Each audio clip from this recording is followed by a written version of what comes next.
Hey there folks, and welcome to this video. Let's get underway with the general notice. I'm going to try and get through quite quickly. Let's talk about the videos I've got planned for this week before getting into the articles. All about things looking forward to the future. And to start off, we will have a preview tomorrow for GT World Challenge Europe in Jeddah, because that makes sense. Then I'm going to do something a bit fun and review a race that I watched over the weekend that I've had on my watch list for a while. For previewing the Qatar Grand Prix, doing my pre-season predictions for Formula E, reviewing the Jeddah 6 hours, and then reviewing the Qatar Grand Prix. But without further ado, let's get into the articles and let's start talking about somebody who has spent a few years at the top of the WRC. And that is Takamoto Katsuta. Katsuta admitted at the end of Rally Japan that he was under pressure that he'd never felt before in his career. That if he failed to make it to the end, he could have been out of a drive. Now, we know now that Taka Katsuta is back for 2025. Toyota have announced their full lineup. When I say full, I mean the Rally 1s, Rally 2s, and Rally 3s. Because their fourth generation, I think it is, of Gazoo Racing Challenge. I think that's all they're searching for now, then their third gen's in Rally 3s. So I'm pretty sure Katsuta was first gen, and then their second gen aren't the ones that are in the Rally 2s. But either way, he's back for a full year next year. And look, Katsuta's a dependable driver. One of the good things that Toyota does is praises Japanese talent, promotes Japanese talent. That's a great thing to have in motorsport. At the same time, I was hoping that we'd see 3 podiums from Taka-san this season. He has 1. The Safari, which he is good at. But at the same time, Finland, I was clutching at straws to say that he got a podium because, like, I think it was one of the fastest ones on the Power Stage of Super Sunday. Obviously, he crashed out on the Friday. And the Japan, where he's the fastest driver 12 months ago, he just didn't seem to have the pace. Granted, it was a mix of pushing and conserving. Because last year he had his issues on the Friday and he just went absolute hella high water. I'm just pushing for the rest of the rally. But yeah, he was what, 4th in the end. I think 4th fastest the Power Stage at Super Sunday as well. But anyways, looking forward to the future with Toyota. And they have announced that Sami Pajari will be driving with them full-time next season. That means they're going to have 4 full-time entries. Now, I will also say it is without Eni Malkkonen. She announced yesterday that they were going separate ways, that she was surprised that it wasn't her decision. She's a great co-driver. She's worked with Sami now for 3 years. Pajari's approach to it is one which is entirely his own, and it comes from the idea that, well, when I won this championship, I then changed co-driver. Then I won this one and changed co-driver. So basically every time he's won a title, he's changed co-driver. Which, it is an approach. It's not one I've heard of before, actually, but sure, it's one that you can take. And in theory,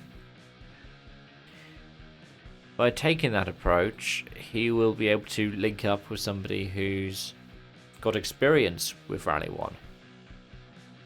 The thing is, there aren't that many co-drivers around who have experience with Rally 1, and he's always worked with Finnish co-drivers, so unless he's going to start having English notes, and Juha Kankkunen did that, he had Nicky Grist. And of course, Juha Kankkunen is now deputy team principal at Toyota, isn't he? I don't know. And Kai Lindstrom's still in the organisation, but his co-driver days are long behind him. I can't really think of who he might pick.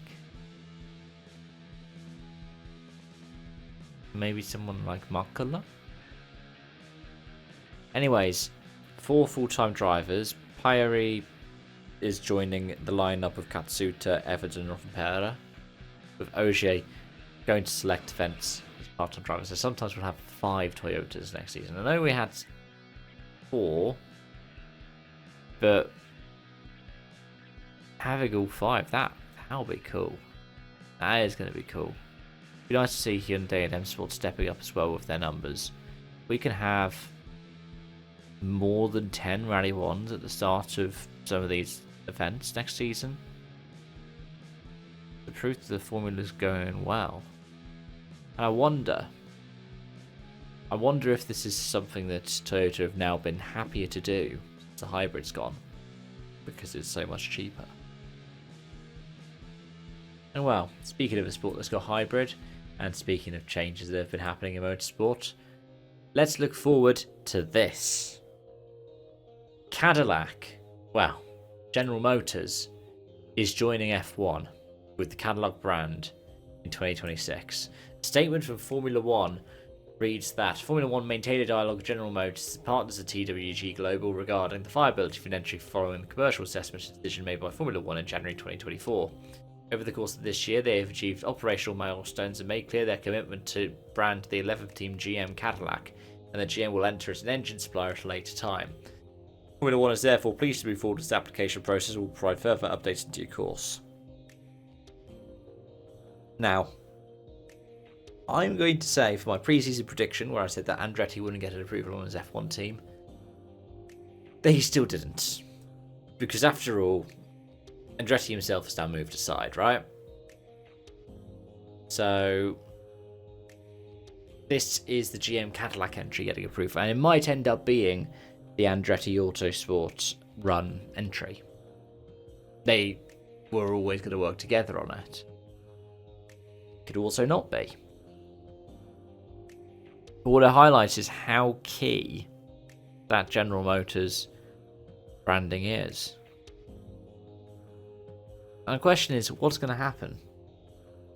Because the plan is, come in 26, have your engine by 28. Whose engines are you going to run? Could we expect them to run Hondas? Or would that cause some kind of furore over at IndyCar? Could we expect... I don't know, it can't be Renault. Could we expect Ford? Probably not going to be Mercedes, because Alpine has taken over the Aston slot. It'd be hilarious if it was Ferrari. Because, you know, Stellantis and all that.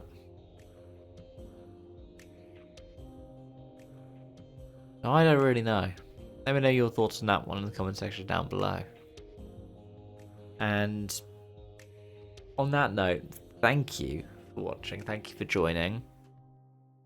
I hope to get the timing better on these things starting very soon. I'm hoping that I'm not recording these things late at night. I hope to get more and more of them out at 5 PM. Like I was able to, like, in the summer and September. Especially because right now I've started working on my end of year review stuff. My lists for the best drivers for the year. I think my Rally 1 and Tin Top 1 are done. I just need to wrap up the ones for GT and Prototype. And yeah, forward to it. Until next time, it's bye-bye now.